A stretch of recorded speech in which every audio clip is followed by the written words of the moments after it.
have but about 30 seconds left. Let me say this. Pakistan is a case study on the effects of climate change.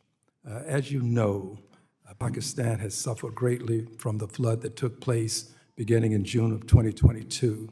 I'm going to ask, if you would, to use your good offices to help Pakistan.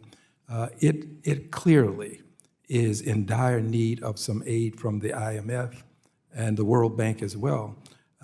This global warming is something that we may deny, but Pakistan is still suffering. It emits about 1% of the global greenhouse gases. We emit more than 10%, yet Pakistan suffers. Please do what you can to help. I yield back.